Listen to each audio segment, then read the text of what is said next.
A very warm welcome to you on a rather cold evening to the third Kelucharan Mohapatra Memorial Lecture organized by the Raza Foundation in collaboration with the India Habitat Center. It's difficult to get speakers on dance, and it turns out today it is difficult to get even an audience. Although there's a lot of audience for dance, but very little to have an audience for something about thinking about dance. One can quip that a lot of dance is without thinking anyway. This is the third. We organize 8 memorial lectures every year. They are for Kumar Gandhar, Habib Tanveer, Vasudev Gaitonde, Mani Kaul, Agge, Daya Krishna, Kelucharan Mohapatra, and Charles Correa. The next, in fact, the inaugural Charles Correa lecture would be held on the 19th of December here, to be delivered by the well-known architect Romy Khosla. So those of you who are interested in other arts are most welcome to that. Now, LEELA VENKATRAMAN is a well-known figure, not only in Delhi, but in the world of dance throughout India. She has been writing about dance for nearly 4 decades. And that's something. What is happening in the classical dance can bore you like hell. But she has persisted in finding good things here and there and continues to write about that. She started with National Herald and then moved on to Patriot and more famously to the Hindu. And now, of course, she is a freelance writer, but she keeps on contributing to Shruti, Nartaki, etc. Kelu Babu was an incredibly exceptional character in terms of the impact that he had on dance. The only other comparable name is perhaps of Birju Maharaj, who also made a similar impact on Kathak. That in most people's mind, Odissi means Guru Kelucharan Mohapatra. With a difference, Kelu Babu produced the largest number of first-rate dancers. The number of them is very large. There's almost every top-ranking Odissi dancer has been more or less trained by him, although there are others in the field. This is somewhat comparable to Ustad Alauddin Khan, who himself trained the largest number of the most outstanding classical musicians in this country, done by a single guru. Others have trained and they have produced talented people, etc. So LEELA ji, although this is not the speaker in the memorial lectures is not obliged to talk about the person in whose name the lecture is instituted. As long as you talk about dance, it is fine with us. But she has decided to talk about the man for the moment. So here is LEELA VENKATRAMAN talking about whosoever she wants to. Please. And you can put off your phones if you haven't done that already as a civic duty. हाँ जी, शुरू करिए.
Friends, very often I have wondered about the moment in history and the man. Does the moment make the man into something, or does man give the moment a particular character? Now, whenever I think of Kelucharan Mohapatra, I always get the feeling that the moment contrived to be what it became because the man who was to play a very important part at that moment was born in a small village called Raghurajpur. Now, Kelucharan was born to Chintamani Mohapatra and Sirinani, 1924, 25, 26, one is not very sure about his date of birth. But they thought of some date when his passport was being made. Now, when he was born, he was named as Madana Mohanta. But after a while, they thought that it was very inauspicious having this name, or maybe the child was not auspicious enough, because immediately after he arrived in the family, two of his siblings passed away soon, one after the other. So the parents decided this is not the right name. We'll change it. Nazar utarne ke liye, as they say, they called him Kelu. Kelu is actually a man who goes around with snakes from village to village and collects money. Now, Kelucharan's father was a great kohol player. They used to have these Sangeet evenings, and Chintamani used to play the kohol very well. Apart from which, of course, they all belonged to the Patachitra family. They made these beautiful drawings which were used for worship and also used in the temple. Now, Raghurajpur itself, though a small village, was a place which had a lot of art. And all the troops who came to Orissa passed through this little village. They had LEELA parties in which Maguni Das, the Gotipua man who was there, participated. Kelucharan, as he was growing up, also participated. Then something or the other was always happening in that little village. And Kelucharan was constantly watching all this art. There was what is called Akhada, they say, it is Akhada actually, where two people were teaching. They were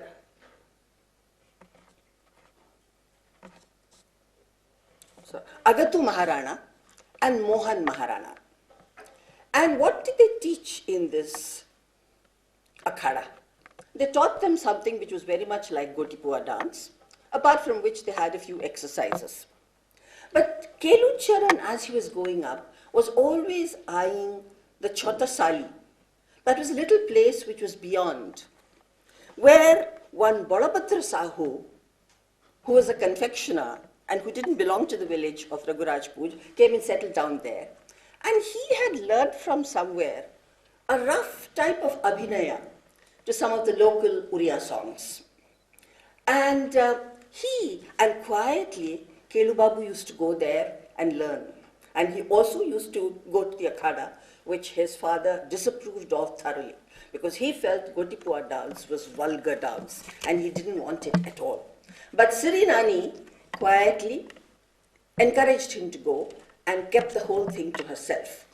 Now, when he went to Balabhadra Sahu, you know, these Uriya songs like Aji Budde Khili Shamaku, Kede Sundaro Nabino Notua, He LEELA He Nidhi, all these little songs, and he learned some kind of a rough abhinaya. And how did they name these gestures? It is very interesting. They had no classical language to fall back on.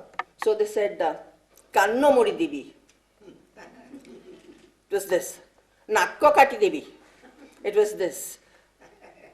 Dhokka dekiri bahar kor dibi. That is how they refer to the gesture itself. I mean, using everyday actions to explain the various gestures which they used in dance. But Kelu Babu learned whatever was there. Then the father decided that he could join a Ras Leela party of Mohan Sundar Dev Goswami, because that was one thing the father approved of. And he said, this is something which is not going to harm him.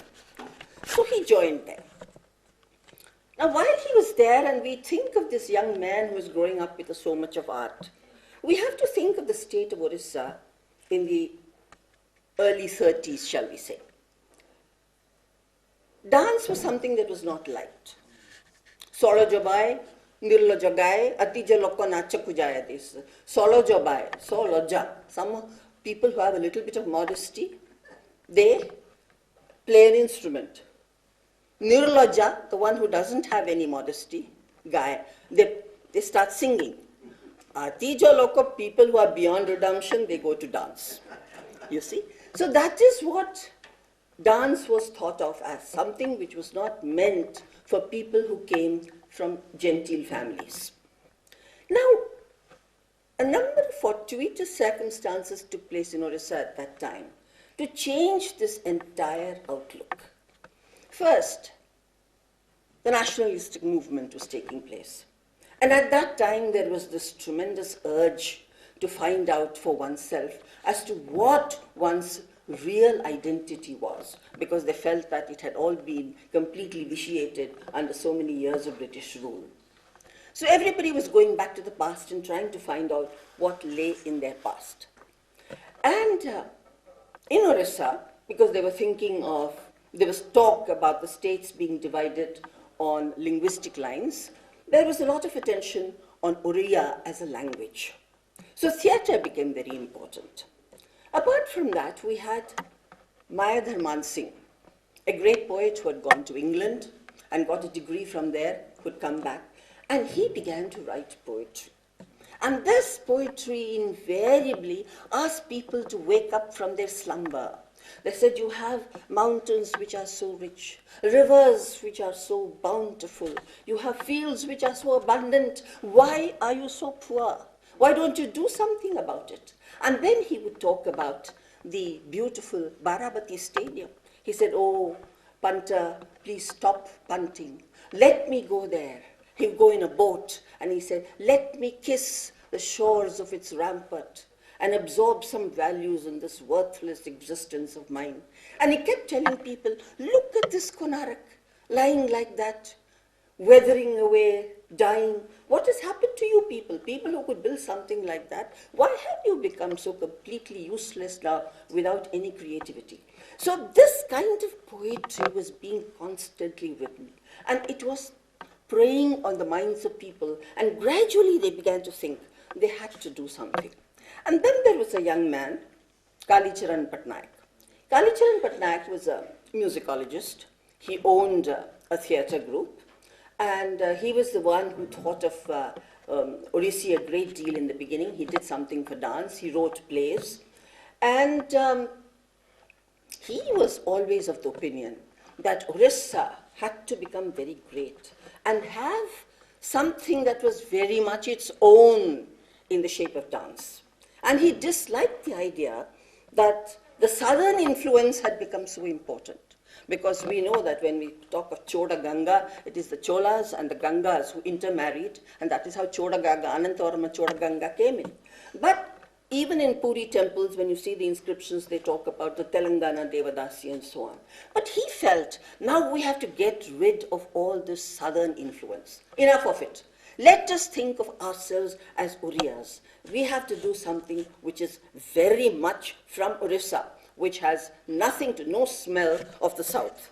And he felt even the great poets, for instance, Upendra Bhanjor, Kavi Surya Baladev Rath, who had given them all the Champu, Gopal Krishna, all these people came from the Ganjam area. The Ganjam area which was considered to be south, because it was near Andhra Pradesh. And they said, we don't want that. Let us go that side to Puri, and let us have our own culture. So this feeling also was gaining ground. And then when the theatre became so important, you all know the story. Suddenly, sometime in 1946 or 45, 3 people joined Annapurna B. And they all happened to be from different parts of Orissa. One was Pankaj Charan Das, who had come from, he was the son of a police inspector, born posthumously. He had grown up in a Mahari household. And he learned some kind of a dance from one Kelucharan Mohapatra. So he was recruited by Annapurna B as a dance teacher. And Kelucharan Mohapatra was recruited as a percussionist. At that time, Kelucharan, after having a long stint with Mohan Sundardev Goswami, due to some small misunderstanding, had to leave him. And he was a person who used to get very hurt because he was a very loyal worker. He worked like a beaver from morning to night. And the fact that this great guru suspected him, preyed on his mind to such an extent, he left Mohan Sundardev Goswami's LEELA party and he came away. And he went doing odd jobs. He went to Panno Barajot, to the betel nut farms and other places. And he gained a kind of experience, no money. He used to get 4 rupees, 5 rupees a month and so on. But a kind of an experience which I think had its impact on his dance later on.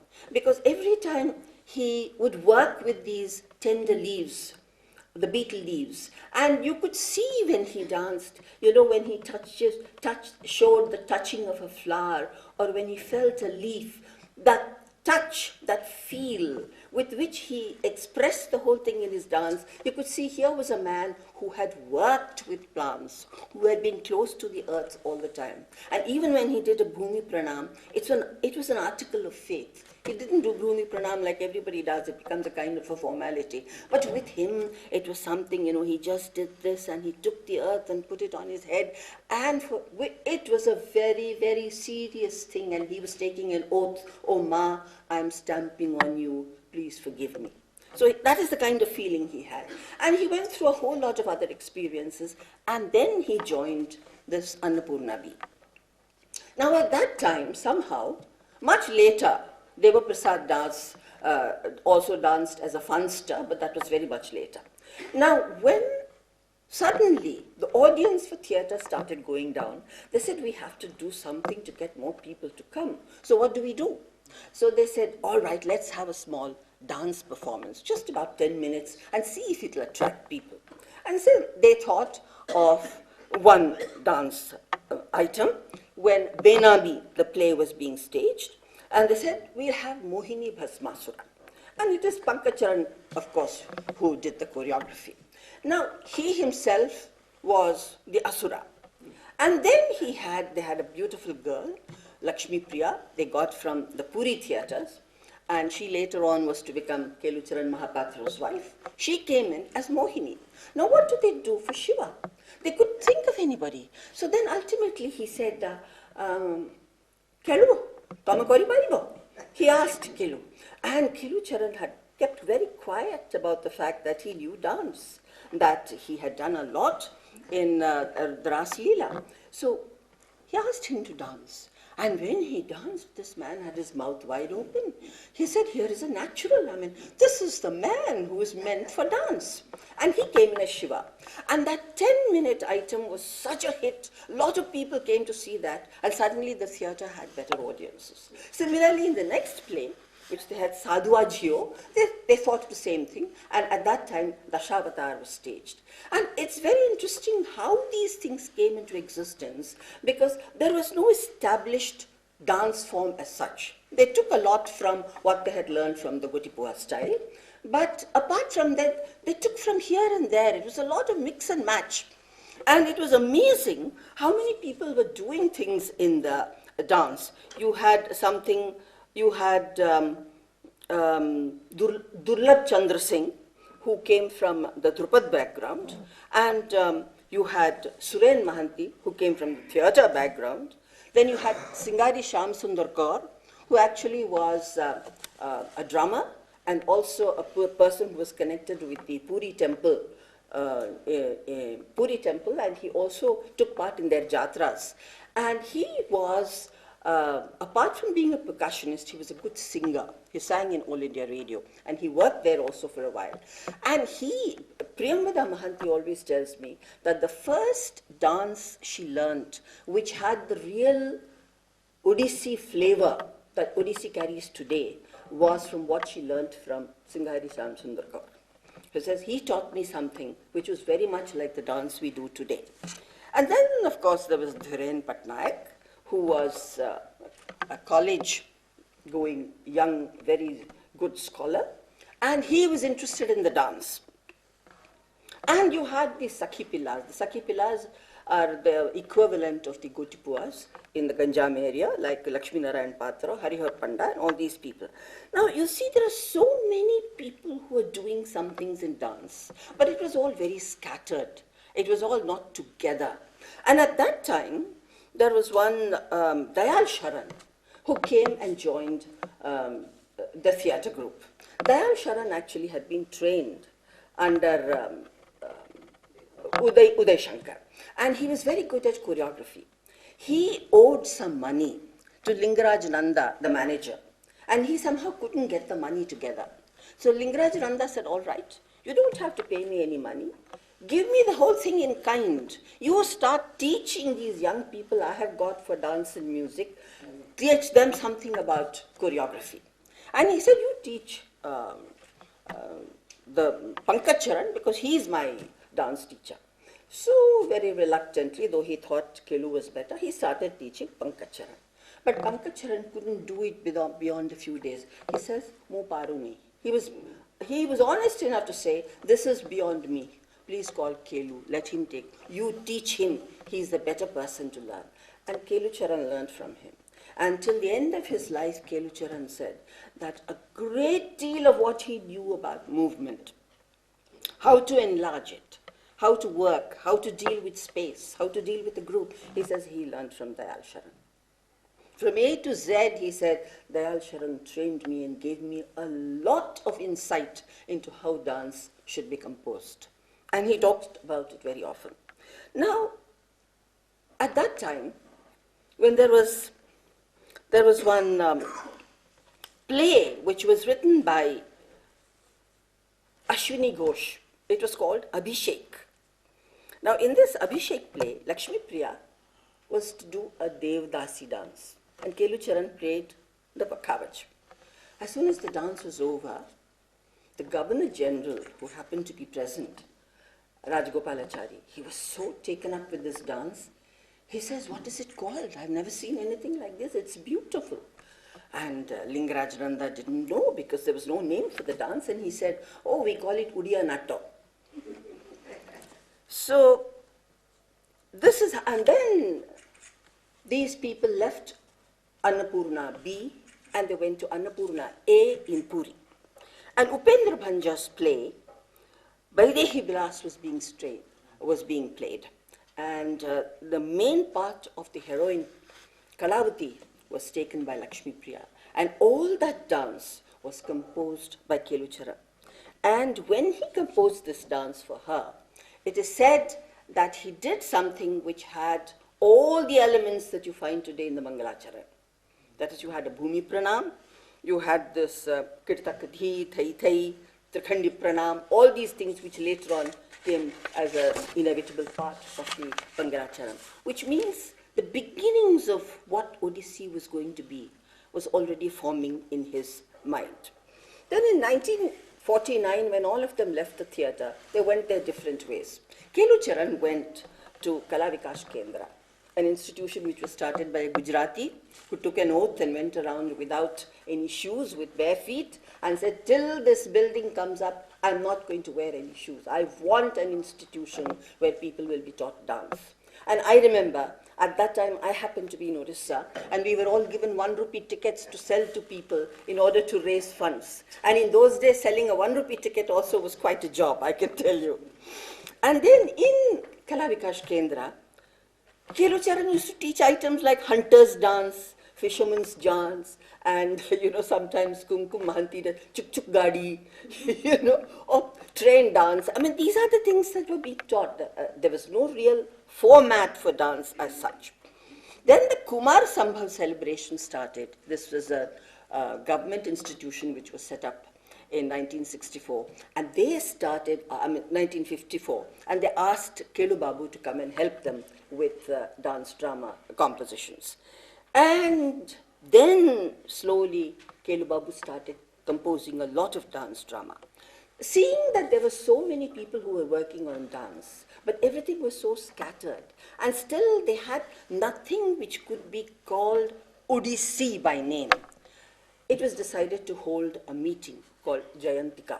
And I think this is one of the great things. I don't think such a thing has ever happened anywhere in the world, where all people who have any kind of stake in the dance, poets, men of letters, scholars, gurus, musicians, dancers, all of them got together. First, they used to meet in the Katak Maidan, and later on they started meeting in Lokanath Mishra's house. And they said, let us put together something which says, this is Odissi. And though they hammered out some sort of a concert presentation format, it wasn't easy. They had tremendous fights amongst themselves. And there we see the people walking out. Pankaj was so livid, he walked out. He said, "Kon Kelucharan sabu," he said, And then lots of people were very upset about it. But we find nobody talks about Kelucharan having said a single unkind word to anybody or having quarreled with anybody. And yet a lot of what he thought by way of dance was accepted by this committee. So even at that stage, he had a kind of a sophistication. Not the formal education, but very sophisticated. He had this man management, and he knew exactly how to get work done. And he knew how to keep himself very quiet and keep a low figure and speak up only when the time came. Now, I think this is one of the things which is very, very important in his life, and I think that is what also enabled him to come up so well. Because all the other gurus had problems, but Kelucharan was tremendous at man management. And when this whole thing, they hammered out a concert platform, they had this Mangalacharan, and then they had Batu. Batu is the one which created a lot of problems. Some people called it Sthai, some people called it Thaigoranato, and different names were given. They didn't want it that way, but anyway, ultimately, Kelu Babu's idea of Batu went, and then there was a Pallavi, and then you had all the Abhinaya items, and finally, Moksha. And they had somehow or the other worked out a concert format which was to be followed by everybody. But this was 1957, 58 was when this Jayantika was formed. By 59, Kelucharan had worked so hard that he went down with tuberculosis. He didn't want to get treated. He continued like this. P.V. Krishnamurthy, who was there in All India Radio, said, "No, you have to get yourself treated. Because there is," he says, "No, I'm going to die." He says, "No, you will not die. You will live, and you have to live for the sake of dance and for the sake of Orissa and for the sake of your family." He was very worried about the family. And PVK tells me that they had a meeting in AIR, and they all decided each one of us will give something out of our pay to look after his wife and the family till he is able to come out of the sanatorium. I don't know whether that really happened, but this is what PVK told me himself. And his wife says she went through very difficult times, but she survived. And he got cured, he came out. And it was after coming out that he started rising like a Sputnik. Then came all the dance dramas, Konarak Jagran, Mahanadi, 1958, Krishna Ghata, 1959, Kumar Sambhav, 1962, Meghdut, again Shakuntala in 1960. I mean, one after the other he produced things. And then another very, very fortuitous thing happened in his life. And that was PVK's taking over in All India Radio. P.V. Krishnamurthy had he was from Madras, of course. He was working in Kerala. Now, he was a man who knew a great deal about music and also about dance. And when he and Kelu Babu came together, I remember they had called me for a program sometime in 1961. And he told me, he said, after coming to Orissa, I've met two people who are going to be on the world map, and they're going to change the face of Orissa. One is a young man who can charm the birds off the trees with a small flute. Raza. I have recruited him for All India Radio. And the other man, very unprepossessing looking, but he has not blood but dance running in his veins. And he is going to be a top person. His name is Kelucharan Mohapatra. So he first was attracted to Kelucharan when he saw him play the mardal. And there also, Kelucharan's playing of the mardal was something else. He made that instrument dance. And he always said that he played from this area. He says, to uski awaaz alag ho jati hai. People should know how to look after this mardal. To the entire mardal bani, from Khol, he went to tabla. From tabla, he came to mardal. And the mardal today has become one of the top instruments in Orissa. And to a large extent, it is Kelucharan Mohapatra who is responsible for it. Because he was a great percussionist. And apart from the dance and everything else. And then what P.V. Krishnamurti did was to get great musicians together. Balkrishna Das on one side, who had Uriya as well as North Indian music as part of his training. Then Bhuvaneshwar Mishra, who had been trained by Dwaram Venkatramani Naidu, and who also had the Carnatic as well as Uriya music under his training. And all these people he got together with Suren Mahanti and others, and he did a lot of dance drama compositions. I still remember Konarak Jagaran being shown sometime in early 1960, and Pandit Nehru had come to Bhuvaneshwar, and they said, sir, evening, we are going to show you a dance drama. No, I don't want all this. I don't want all this dance. He said, sir, come and watch for just 5 minutes. I can go whenever I want to. Yes, sir. Whenever you want to, you can get up and go. The man sat through 1 hour and 20 minutes. He did not stir from his seat. And after the whole thing was over, he came onto the stage and he said, where is the choreographer? And they went running. Here was Krishnamurti in his gala band. He was sweating inside. They had to go in search of Kelucharan. Kelucharan had gone away. He was rolling his beadas and making his little pans there. They couldn't find him. He said, Kelucharan, call him. And you could see him sweating. Then ultimately they called him. And, the Prime Minister just hugged him. And the man was so modest. He said, that's all. I can never forget that, that's my first picture of how the man behaved in front of great people. So completely unassuming. He just didn't know what. Greatness came to him like that. It was just part of him. And then with all these dance dramas, and then this coming together with Bhuvaneshwar Mishra, that was another very great thing in his life. Because there was, in Orissa, there was no music for pure dance. Because solo music, singing raga, the entire system had ceased to exist. They only sang the traditional compositions, which were the Devrnamas and things like that, the champus and so on. But there was no actual composition for singing, like something like, say, Swarajati or Tarana, or anything for the pure dance items. And they had to have something. And that was the time when Kelucharan and Bhuvaneshwar Mishra came together. Now, Kelucharan didn't know anything about the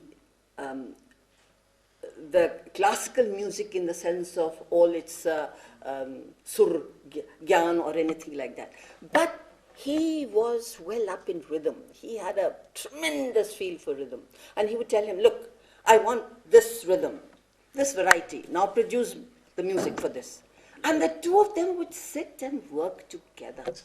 And so many, one after the other, Pallavis were produced. The first ones, of course, Basant, Kalyan, Saveri, they were all the original songs where they removed the Sahitya and used only the tune part of it as Pallavis. But later on, 1966, a more complicated Saveri for Kumkum Mahanti. And then Ramani Ranjan Jana, Kumkum Mahanti were the two people who were his students at that time. They had to be taught. Then Bageshwari in 1968 for Sonal Mansingh, Gatibhed Pallavi. Then came the wonderful Arabhi Pallavi in 1972. And Shankarabharanam, 1965, and you saw the movements of the torso, the eyes, the neck, and everything. I mean, each Pallavi you see Hamsa Dhwani, each Pallavi has got something different. It's not just the stanzas. From the stanzas, they move on to something else. It is like filigree work. You have a main theme, and within that, there are so many little things that are worked out. It's just like looking at a piece of filigree work, ornament. And that is the thing about Kelucharan. You see, he had such an eye for rhythm and movement and how to do it. And the centering of the body. It was something which was natural with him. He himself was very good at drawing. I have seen, when we were coming back from Washington, he showed me about 400 drawings he had made, all from the temples, taken these Surasundaris. No two people were in the same pose. That is the kind of variety he had. He would observe. When he was at Kumkum Mahanti's house and they were rehearsing, he would see Kumkum's mother making pan. She would be in a posture like this on the floor and cutting with this cutter and then making the supari and pan and everything. And then he would say, Kere Sundar, Kemti Boschi. And next day you would find that particular pose in one of his compositions. And he always was looking at life. He would see this Puri Rath Jatra and see the image of Jagannath going like this while the car was being... So that became a movement. I mean, he would stylize it and bring that as a kind of movement into the dance. He always had his ears, eyes, everything open. He was looking at life. A lot of people said they are very surprised that the Patachitra family man never went to the Patachitras for his inspiration. He always went to sculpture. Why? Because I think he found sculpture is something which is there, which is very lively. And people were watching it all the time. And something that is very today about sculpture, which you don't find in all the Patachitra paintings. And the way in which he could make a new item was something extraordinary. And since each one was done for a student on a particular occasion, you find that there is a tremendous amount of variety in his Pallavi. No two Pallavis are the same. Because I know Kumkum Lal is here. I know 1983 Bilahari was done for her. And then there was another one where Kumkum Lal and Kumkum Mahanti 1972, I think Arabi was also done for her. So now he would look at the person for whom he was doing this also. And maybe think of the particular kind of movements and the kind of dance that would fit on that particular body. But he had tremendous imagination. And it's not as if you could just give him a line of song and say, come on, do the dance for this. He was not that type of choreographer also. He had to be inspired. And Sanjukta Panigram has told me in 1977, when she was doing Ardhanarishwara, her husband had made the music for it. And she told Kelu Babu, sir, eta tayari chitiki music dance koribe. He said, I'll think about it. And she would go, he was at that time in Cuttack, and she was staying in Bhubaneswar. And she would go from here all the way every day to attend his classes to find out if he had something to give. He'd say, Nai kichinai, kichinai. She went for 3 months and she thought she was not going to get anything. Then one day, after 3 months were over, middle of the night at 2 o'clock, she gets a call from Kelu and says, Sanjo, Asa. And she went. She went all that distance. In those days, there was no Pakka road. It was a very difficult road. You had to go up and down, and it was quite backbreaking. She went all the way, and he started teaching her immediately, and all in one sitting that Ardhanari was taught. And today, I have a picture of that, but I think it's there may not be enough time to show that whole thing. So, he was a man who had to get an idea, who had to be inspired. And once he was inspired, and how did he make the Tribhanga? Even that he was very special. Everybody thinks that Tribhanga means you jut out your waist. He didn't believe in that. He said it's the isolation of the torso which has to produce this bend. He wouldn't allow the hip to be moved. I've seen him hit people with his scale when they move the hip. He said, you take your torso to a side, this side will stand out. You bring it this side, this side. Learn to isolate the torso. And that is how you form the Tribhanga. Because Eta Varjit, he used to say, Eta Varjit, classical dance or korivo nahi. You can't do it in classical dance. No shaking of the hip. Do it without that. And keeping that center always correct. And what went from this side and what went to the other side. I think his choreography shows a very unique way of looking at the whole thing. And of course, with regard to rhythm, he was a master. He could do anything with rhythm. And the kind of rhythmic overtures he made in each one of the Pallavis was something that was very much his own.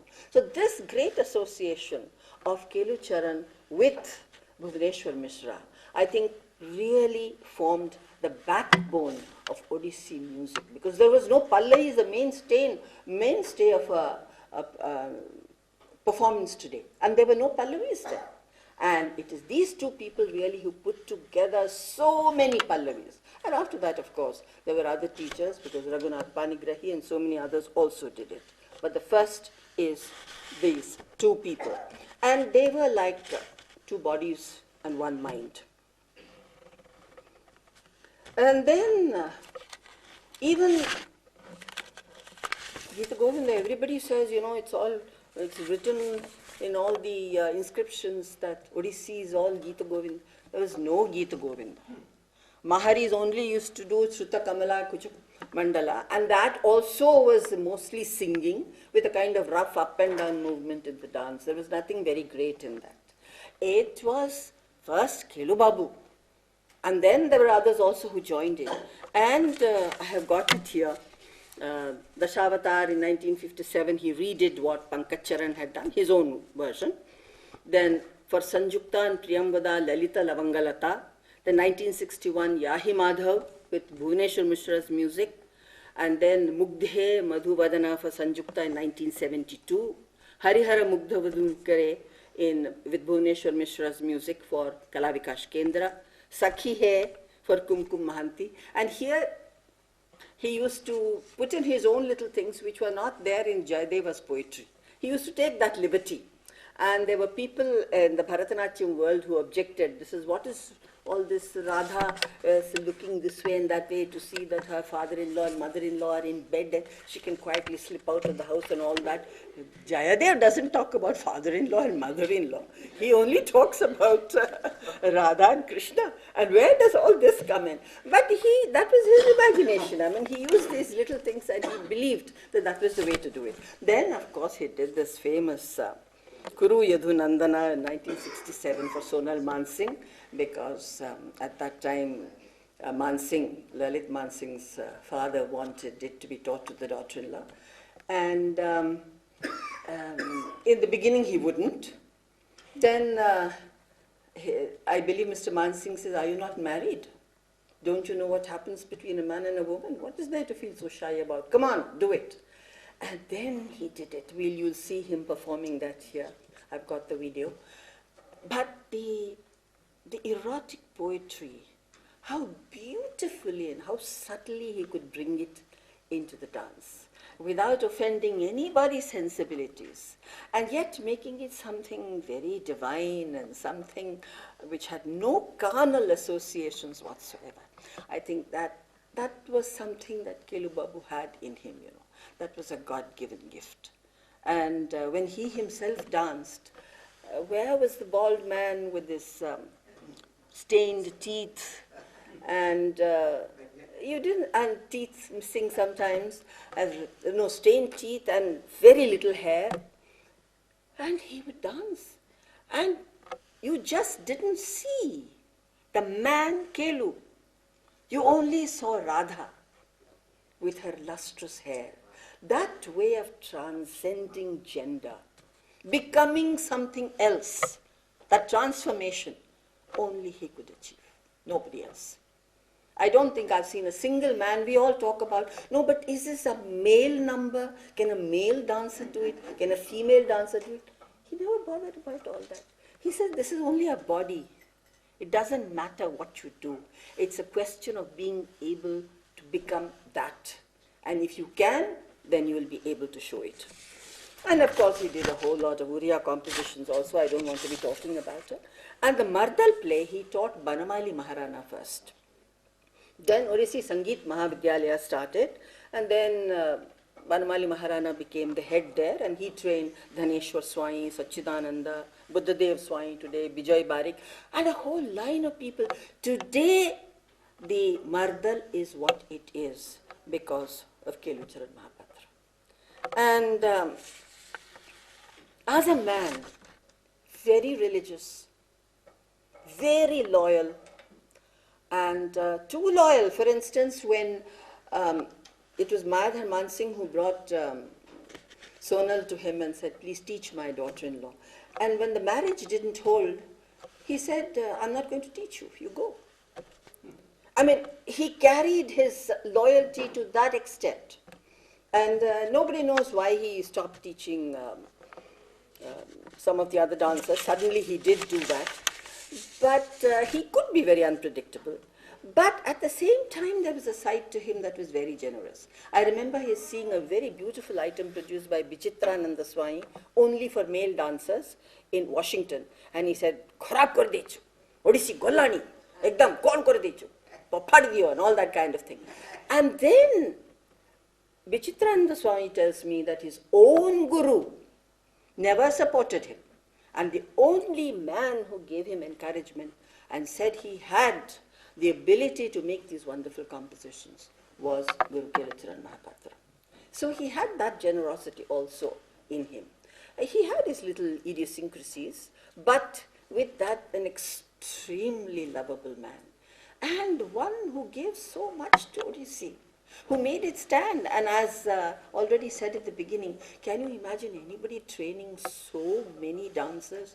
What in 1954 when Priyambada danced here in the youth festival, people asked, what is this dance? We've never heard of it. We've never seen it before.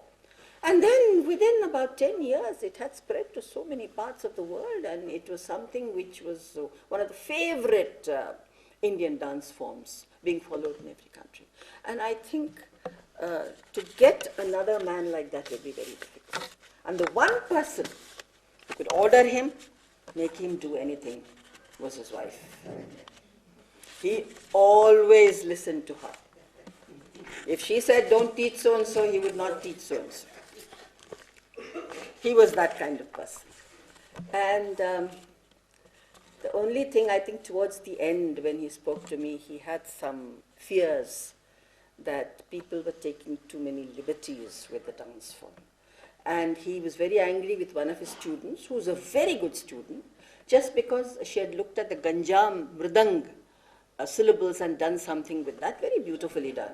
He said, "Chali jao, mujhe sikhai bhi nahi," and she pushed her out. Then I asked him when we were coming in the plane, I said, "Sir, why did you push her out? She's one of your best students and she's so faithful to you and she admires you." He said, "Bodrai Deichi?" I said, "You had the khol, the tabla, then you had the new bani for the mardan. If you think of all the changes you have made, without that would Odissi be here today? You have taught them this base which is so strong. Now you should allow them to take off. Occasionally, if they do things which are their own, they will learn if it's not good enough. But I don't think you should stop them." She tells me that after that, he was much nicer, but I don't know if it was due to my talk or if it was just like that. But here was a... I say about it, keeping control. He said, "Logata chhadi delle, ghodata podaibo." He said, "If I let the bridle go, the horse will bolt.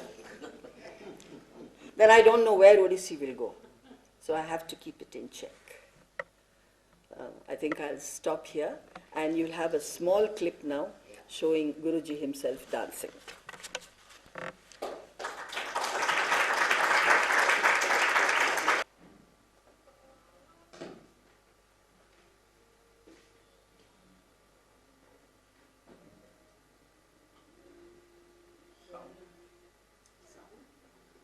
Sound, volume.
actualize his vision through her dance. If you want to was the see late Sanjukta for a while, Rahim.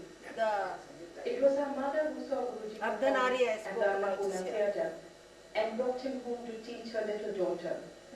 Thus began the journey of Guru and Shishya, and with it, the style of Odissi. Through her performances, Guruji would blaze a trail throughout the world, firmly establishing Odissi in the firmament of dance. Sanju Appa's remarkable stage presence and total command was really amazing. Her performances with Guruji playing the Bhagavad and her husband Raghunath Painari giving the vocal support are clearly etched in my memory. The binding between them was not merely that of the creator and the created, but that which made Sanjukta Panigrahi the very embodiment of Guru Kelucharan Mohapatra's style, and in her lifetime, human reflection and face of Odissi.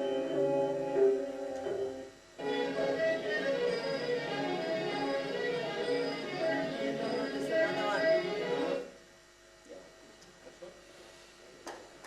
No, there is Ardhanari is there. Can we see Arjuna? Ardhanari third take है. Third take. देखो.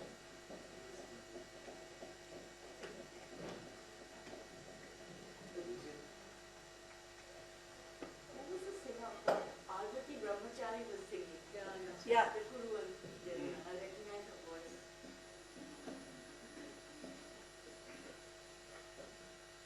The music was done by Raghunath.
still, we'll take a couple of questions or comments. Please go ahead. Shoot.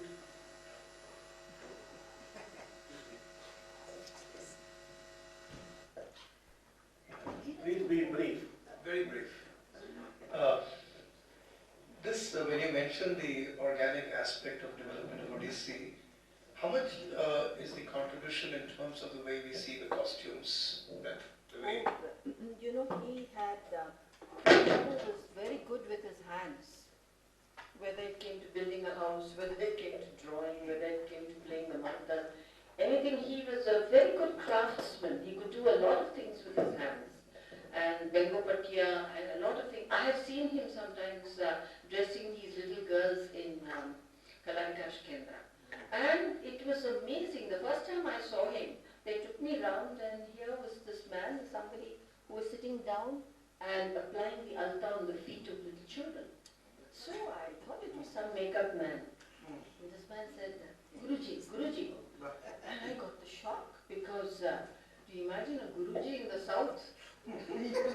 Working on the feet of a little child would be unthinkable, you know. So he did a lot for the costume. I mean, he was largely, he used to sit with a lot of people at that time. So many people got interested and they all thought of ways of making the costume. And he was one of them who was very much a part of what was developed later on. Whether it was entirely his or whether there were some other people who helped, I will not be able to tell you. But I know for a fact that with regard to the jewelry and other things, he had a very large part to play in this whole thing. Actually, I mean, every aspect of Odissi. Yes. Anybody else?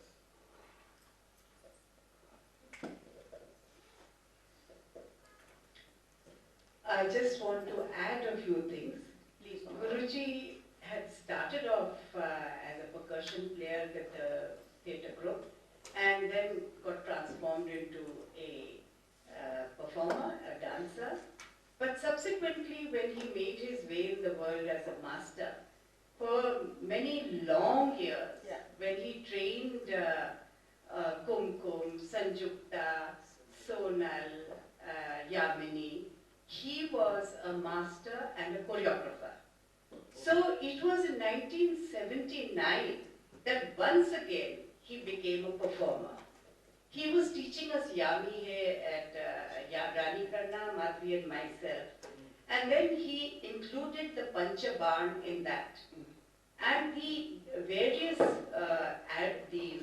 flowers on the Addo of Kamdev have different feelings attached to them. And that he did with such subtlety that we were all taken up and we said, Guruji, people should see this. So that time when we had a performance in a open air theatre there, he did Priya Charushile with that Panchaban in it. That was probably the first time that he did a whole item. And before that he would appear in Mangalacharan and things like that. And after that, that was in 1979, which was a great creative period for him. I know certain years he's produced very beautiful items. And after that, then there was no stopping him. Everybody wanted to have him as a performer. And then in 1982, we went for the Festival of India and all that. Also for the dress, I would like to tell you that earlier we used to tie the sari. And Guruji was perfect. He would poke pins and things like that, but it was absolutely firm. The other thing is that this silver jewelry was never there.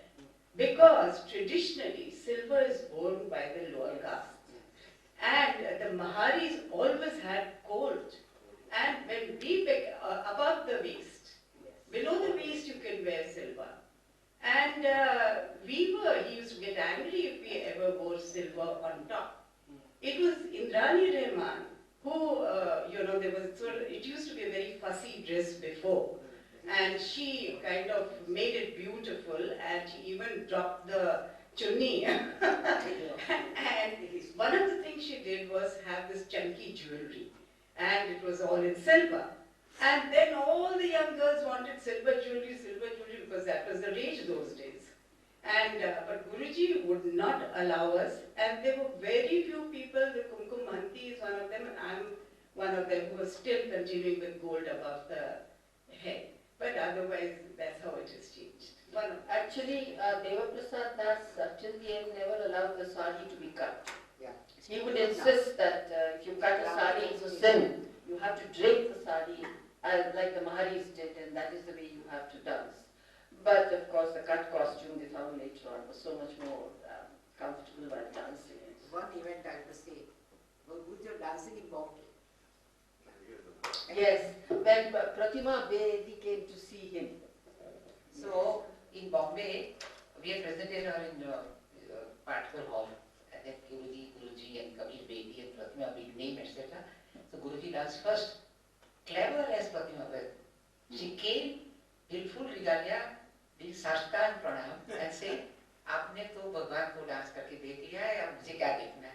And she was the greatest love. She never performed that. But after that impact, Pratima used to tell me that that day when I saw he was God, who am I? I can't dance when Guruji has performed. And after that, many people have known when Guruji dance, इस बात कोई dance करना चाहता नहीं. Actually, when Pratima came to see him, she came with stiletto heels and pant and very tight top and ponytail and all that. And then she said she was so taken up. She had come to pick up somebody from there. And then she saw this man dancing. And she was absolutely transfixed. She just watched him there. Backstage. Then she came backstage. He said, Guruji, mujhe seekhna hai. So Guruji looked her up. He said, what is this? Wanting to dance. He says, Beti, ye bahut mushkil kam hai, aisa nahi hota. No, back. And then he gave her this thing. He said, if you reach my house in Cuttack, before I go there, before I reach there and I see you sitting on the steps, in a sari, with a bindi, proper blouse, chappals, then I'll think of it. And he forgot about it. He said, this girl is never going to do it. Pratima went, she got all these things. And then when Guruji came in a rickshaw, he got down and he was shocked on the steps. He saw this girl sitting in a sari with a bindi and said, I must run to you. And that's how she started. You wanted to say something? Well, yes, I've had the pleasure of, you saw a few of my hundreds of pictures. Actually, Kelucharan was a pleasure, more than several of the women Odissi dancers. I mean, there was something, I used to run out of film every time. And there's still hundreds of pictures, I don't know what to do with them. We probably have to make an audio. actually, I owe a lot of thanks to Avinash ji for putting together this PowerPoint program. But for him, it couldn't be possible. And he's got so much on Kelucharan, so much.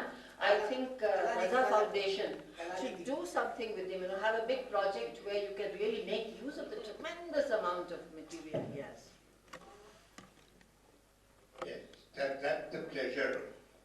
I used to run out of film every time. Absolutely. Only thing is in dance in these digital days, other than hundreds of pictures.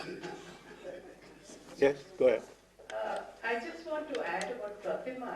Actually, she had come to, there was a time when Guruji was doing the Geet Govind in Hindi, and working with Pandit Jasraj, who did the music, and there was this Jaya Dheer, who was a friend of Pratima's.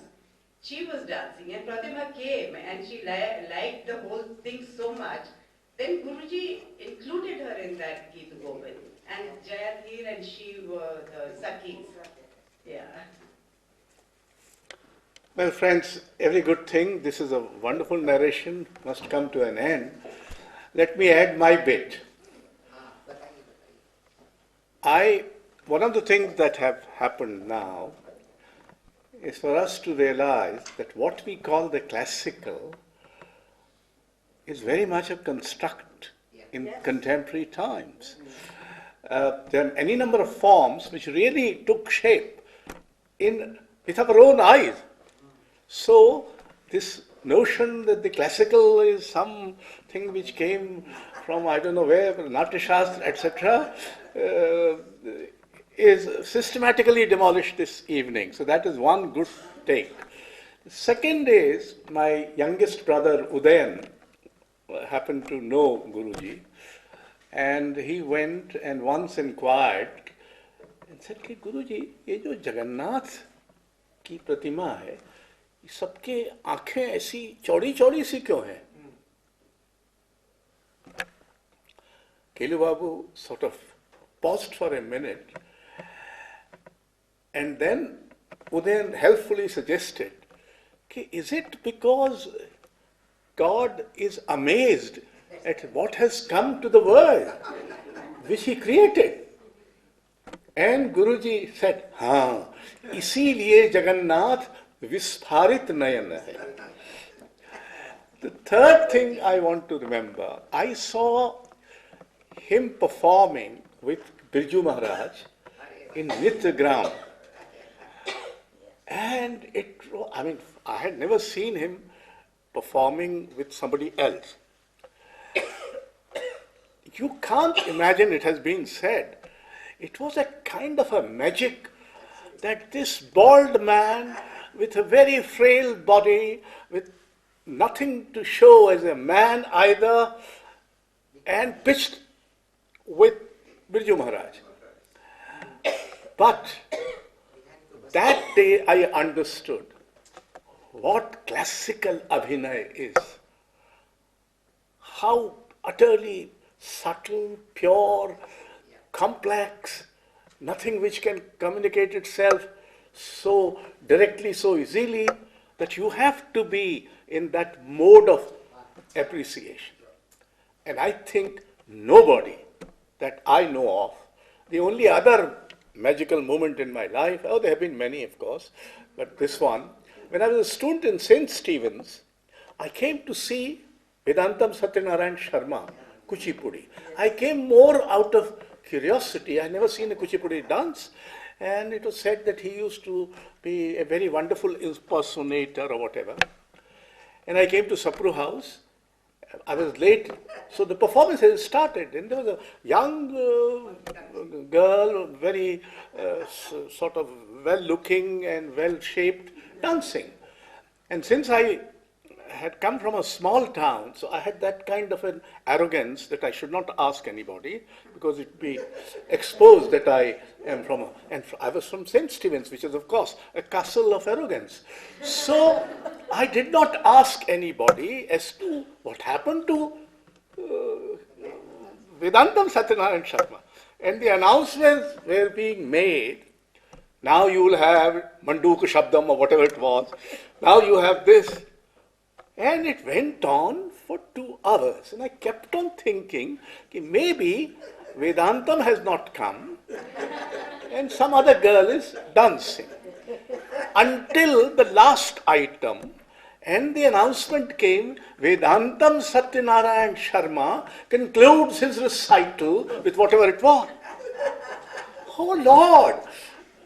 A young man with an eye for the female body is completely deluded into believing that this was a girl, whereas it was a man. So there have been these magical moments. And as we age and grow and grey, we tend to think, what were those times? What magic was possible? अगले वक्तों के हैं ये लोग, इन्हें कुछ न कहो, ये जो हर बात पे अंदोह रुबा कहते हैं. Anyway, thanks a lot for coming. Thank you very much, Leela ji.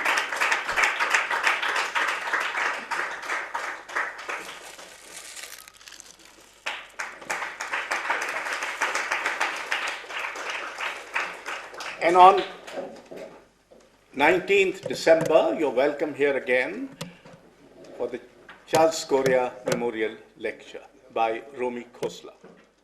And thank you very much for coming.